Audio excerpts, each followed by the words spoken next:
Përshëndetje të gjithëve, si gjithmonë është kënaqësi dhe emocion i veçantë që t'jem me ju. Dhe duhet të thënë që çdo rrugtim ka fillimin dhe fundin e tij.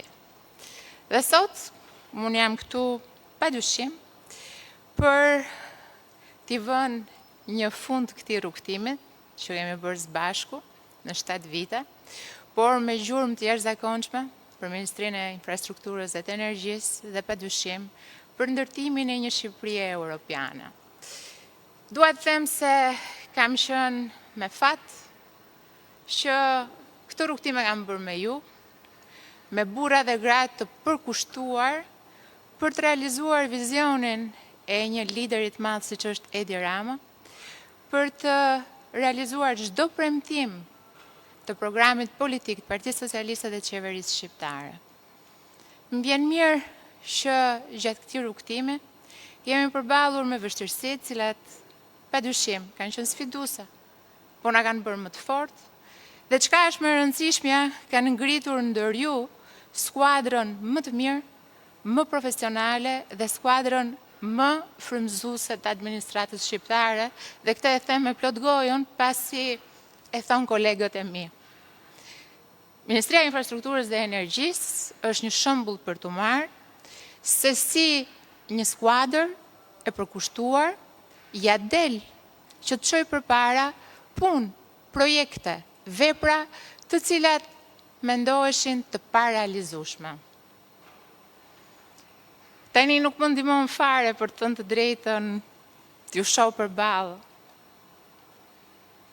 me emocion, kështu që Lilika Enkeleda.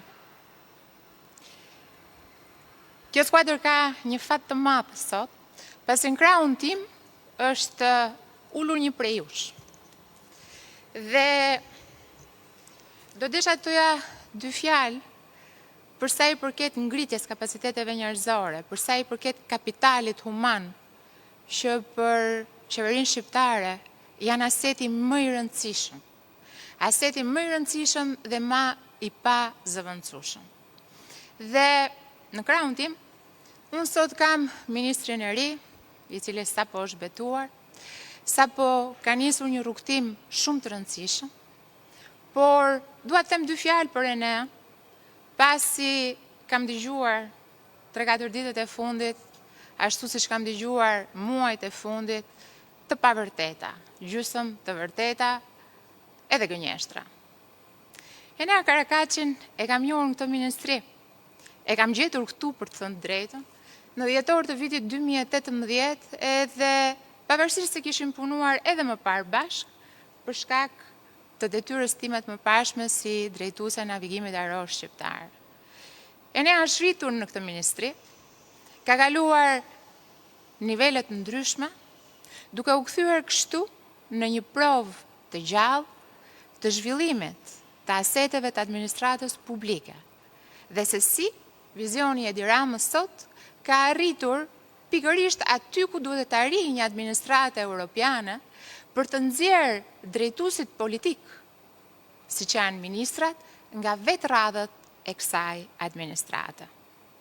Enea nuk është as shoku im, as e kam sjellun, por e kam gjetur këtu, dhe unë them se Enea duhet jetë një frymëzim për secilin nga ju, pasi tek Enea çdo burrë dhe çdo grua i ulur në këto karrike duhet shikoj progresin e vetes së tij. Duhet shikoj se si mund të jepet mundësia për të pasuar atë që do të ngrej Enea në ditët në vazhdim. Megjithatë, para se të jap fjalën dhe para se të bëj një përmbledhje të punëve që kemi bërë së bashku, ashtu siç e do tradita gjatë prezantimit, do desha të thoja shkurt për herë të parë disa fjalë për atë çka ka ndodhur dhe atë çka është thënë në muajt e fundit. Kam marrë vendim personal me vullnet të lirë që të hesht për një çështje juridike, pasi unë besoj se çdo çështje juridike nuk zgjidhet as në mediat sociale, as në banaqet mediatike, por duhet ketë rrjedhën e saj, ashtu siç e parashikon kushtetuta, kodet apo ligjet në fuqi. Kam vendosur ndryshe nga shumë të tjerë të mos analizoj, të mos shaj anatemoj dhe të jem konsistente, në qëndrimin tim për sa i përket drejtësisë. Nëse do t'i ktheheni deklaratave të mia publike për drejtësinë, nuk do gjeni kurrë asnjë deklaratë që të kundërshtoj tjetrën.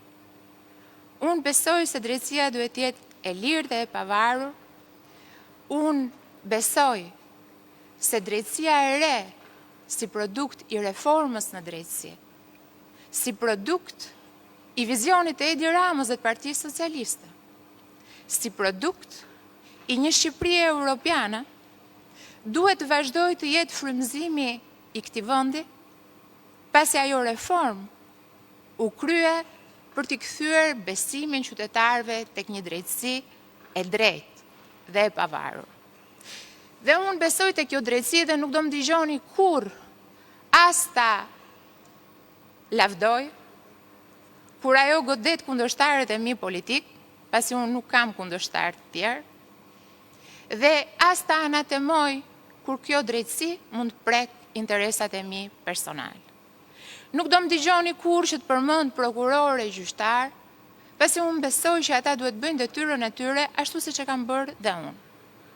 Dhe secili duhet jetë i lirë për të vendosur dhe për të gjykuar, pa qenë indikuar nga gjyqjet publike, nga gjysmëvërtetat, nga të pavërtetat apo nga gënjeshtrat. Unë nuk kam dhe s'kam pasur kurrë lidhje me korrupsionin dhe nxis shëhetimi që ka nisur prej muajsh ndaj meje dhe që nuk e kam penguar kurrë, as në pozicionin tim si ministër apo si zëvendës kryeministër dhe as në pozicionin tim si qytetar i lirë i Republikës Shqipërisë, të vijoj për të nxjerrë të vërtetën sipërfaqe. Unë nuk kam as 300, as 30 dhe as 3 apartamente. Nuk kam as 1, as 2 jate, nuk kam as limuzina, as helikopter dhe as avion. Por të gjitha këto janë pjesë e një gjyqi publik, i cili fatkeqësisht bëhet me lehtësinë më të madhe në këtë vend, por për të thënë të drejtën, unë jam rritur me gjyqet publike. Dhe ndoshta kurrizi ma mban më mirë se kujdo tjetër gjyqin publik, pasi jam trajnuar dhe kalitur që e vogël. Unë di të bëj punën time, sigurisht se cili ka mënyrën e tij, jam munduar të bëj më të mirë, ndoshta mund ta bëja më mirë dhe këtë nuk e vë ndyshim fare. Por as nuk e kam penguar drejtësinë dhe as nuk do ta pengoj kurrë drejtësinë tek e cila unë besoj dhe të cilën e kam mbështetur si pjesë integrale e një Shqipërie europiane. Më vjen keq që situata ime personale ka krijuar vonesa në proceset jetësore që Ministria e Infrastrukturës dhe Energjisë duhet të performojë. Më vjen keq që kam ngarkuar qeverinë shqiptare në këto muaj me një peshë që nuk e meriton, për shkak të gjithë rezultateve që kjo qeveri ka sjellë në këto 12 vite. Më vjen keq që është ndikuar qetësia juaj personale, e familjarëve tuaj, dhe padyshim më vjen keq për ditët dhe muajt e humbur në procese të rëndësishme që duhen çuar menjëherë përpara. Detyra që Enea ka si ministër i ri i kësaj ministrie ku ai vetë është rritur dhe ka ardhur këtu shumë para se të vija unë, është që me ju në krah, me një skuadër të jashtëzakonshme drejtuese siç kjo ministri ka, duke nisur nga Engeleta Muçaj, Antim Bonati, Edona Bilali, Eri Sulo, apo dhe sekretari i përgjithshëm, Beskadiu, unë mendoj se ju do ta kapërceni të gjithë këtë situatë, duke më lënë mua që të vazhdoj rrugtimin tim, atjetër politik, por edhe personal, për të ndjerë një të drejtë dhe një të vërtet në dritë. Kemi transformuar së bashku sektorin energjetik. Çdo ditë, pavarësisht situatave, vetëm lajme të mira vijnë nga ai sektor dhe duket e pabesueshme se si një grush njerëzish, vetëm me dëshirën dhe vullnetin e mirë, ja kanë dalë që të ndryshojnë katërcipërisht realitetin energjetik shqiptar. Nga 45% humbje në më pak se 16 për të shkuar deri në nivelet europiane ashtu siç kemi premtuar. Kemi arritur të rrisim ndjeshëm kapacitetet prodhuese të vendit tonë, duke diversifikuar portofolin nga vetëm hidro në eolik dhe solar. Kemi arritur që të ngrem bursën e parë shqiptare energjetike, e cila gjatë vitit 2025 ka arritur të tregtojë 42% më shumë volume krahasuar me vitin 2024. Kemi arritur të edukojmë qytetarët me eficiencën energjetike. I kemi bërë pjesë të politikave tona. Dhe shumë prej tyre kanë përfituar duke e kuptuar se në të vërtet nuk vlen vetëm të prodhosh, po vlen edhe ta ruash energjinë. Kemi kapërcyer situatat e jashtëzakonshme të krizave energjetike si ajo e vitit 2022 dhe kemi qëndruar në këmbë, madje duke pasuar vetëm 2 vite më vonë uljen e çmimit të energjisë elektrike për konsumatorët familjarë për herë të parë. Kemi bërë bizneset shqiptare pjesë të tryezave për prodhimin e ligjeve apo edhe rregullave për operimin e këtij sektori. Kemi krijuar një bazë të rëndësishme autoprodhuesish dhe padyshim Shqipëria sot ndodhet në një stad të avancuar të negociatave për sa i përket kapitullit të energjisë. Dhe të gjitha këto i keni bërë ju. Dhe të gjitha ata punonjës të cilët janë rreshtuar në krahun tuaj ashtu siç jeni rreshtuar dhe ju për 7 vite në krahun tim.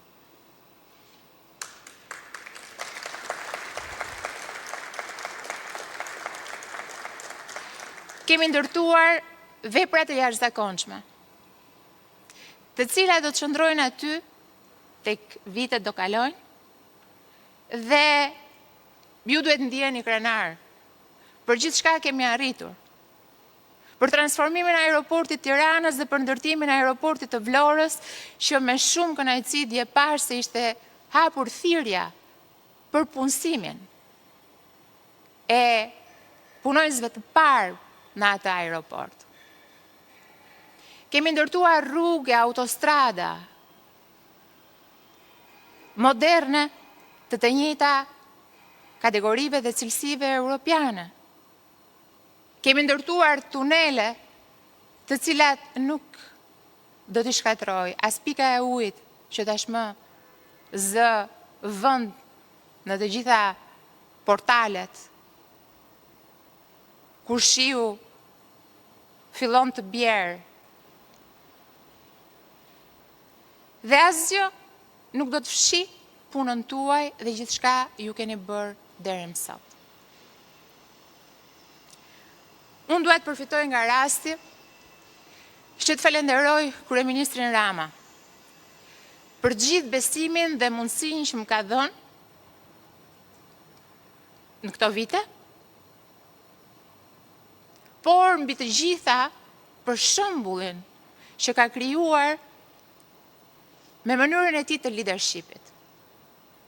Ka qenë lehtë për gjithë ne, të cilët kemi qenë pjesë e ekipit të tij në fillimin e viteve 2000, disa prej të cilëve janë edhe këtu përballë meje, që të ndjekim shembullin e tij se si frymëzohen njerëzit që punojnë me ty, se si ti atyre i jep besim dhe ata atë besim duhet ta kthejnë në rezultate.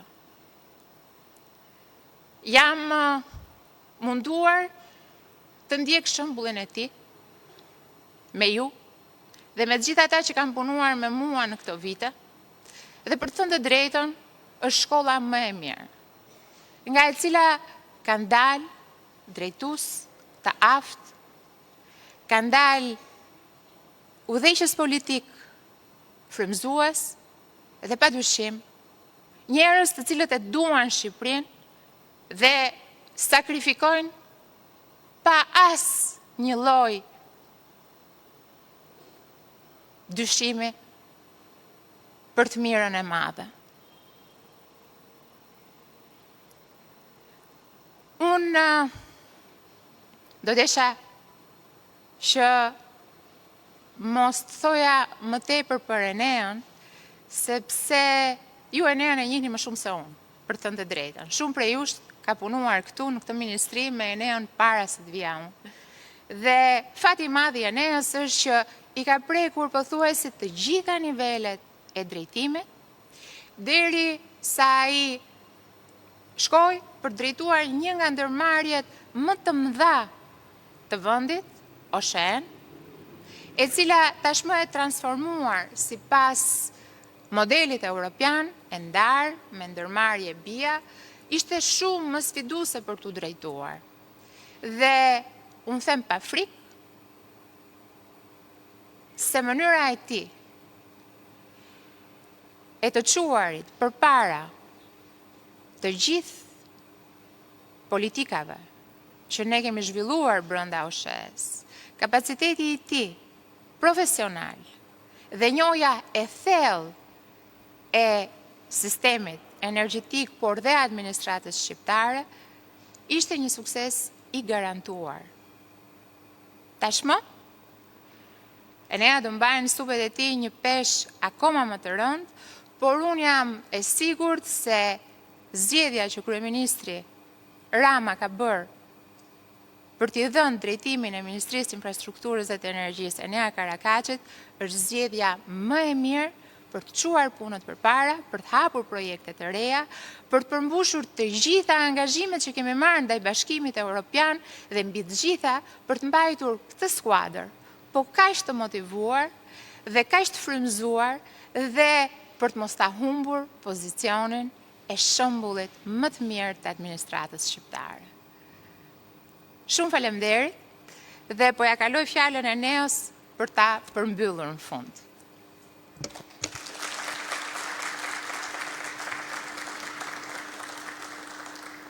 Zëvendës Ministre, faleminderit. Është një nder dhe privilegj i veçantë së pari që prezantohem nga ana juaj si Ministër i Infrastrukturës dhe Energjisë, por edhe së dyti që jam këtu përballë me një grup shumë të mirë njerëzish, të cilët kanë bashkëpunuar për shumë vitesh. Jam i emocionuar për faktin që tani në këtë moment më kujtohet fakti që unë në këtë ministri kam hyrë për herë të parë si specialist në vitin 2011. Kam bërë rrugtimin tim, siç edhe ju e thatë, nga specialist, shef sektori, drejtori i përgjithshëm dhe së fundmi edhe administratori i korporatës më të madhe energjetike të vendit. Patjetër, dhe pikërisht për shkak të këtij rrugtimi, unë jam shumë i qartë për sa i përket vizionit, çësjes, objektivave dhe çfarë kërkohet nga kryeministri, por dhe nga qytetarët për Ministrinë e Infrastrukturës dhe Energjisë. Jam i bindur që në bashkëpunimin tuaj, të gjithë stafit të Ministrisë së Infrastrukturës dhe Energjisë, institucioneve të varësisë së Ministrisë së Infrastrukturës dhe Energjisë, do ja dalim që të çojmë para sfidat, të arrijmë atë çfarë qytetarët kërkojmë nga ana juaj, nga ana jonë, por edhe të bëjmë dhe të përmbushim detyrat në cilësinë e duhur. Unë nuk dua të zgjatem më tepër në këtë ditë. Patjetër dua ta përmbyll me një falënderim për kryeministrin e vendit, zotin Edi Rama, i cili më ka besuar në këtë detyrë, grupin e Partisë Socialiste, i cili po ashtu më ka votuar ditën e djeshme, dhe një falënderim i veçantë për ju, zonja zëvendës kryeministre, për gjithë rrugtimin që kemi bërë bashkë, për mbështetjen tuaj gjatë gjithë detyrave në karrierën time gjatë rrugtimit tonë, që siç edhe ju e thatë është nga viti 2019, dhe ka qenë një nder dhe privilegj i veçantë që unë të bashkëpunoj me ju. Faleminderit dhe suksese gjithëve. Shumë faleminderit Enea. Ashtu siç u thash, rrugtimit tonë për bashkët këtu i vjen fundi, por jo vullnetit tonë për bashkët për të punuar për vendin në secilin pozicion që ndodheni, nganjëherë edhe si qytetar, si deputet, si drejtues njësive të vogla apo të mëdha, secili nga ne ka kontributin e tij. Dhe dua që të mbani mend diçka. Populli është padyshim më i mençuri nga të gjithë. Dhe populli thotë që gjua kocka nuk ka, po thyen kocka. Populli thotë që fjalët lën plag dhe shenja, por populli thotë gjithashtu që fjalët i merr era në fund fare. Mos harroni asnjëherë që ato çka era nuk merr janë veprat, janë punët, janë ajo çka ju lini pas si një trashëgimi nga pozicioni që ju mbani. Fjalët do t'i marrë gjithmonë era, ndërkohë që veprat dhe punët do të ngelen gjithmonë aty. Shumë faleminderit, ju jam mirënjohëse për të gjithë këtë rrugtim që kemi bërë bashkë. Falenderoj.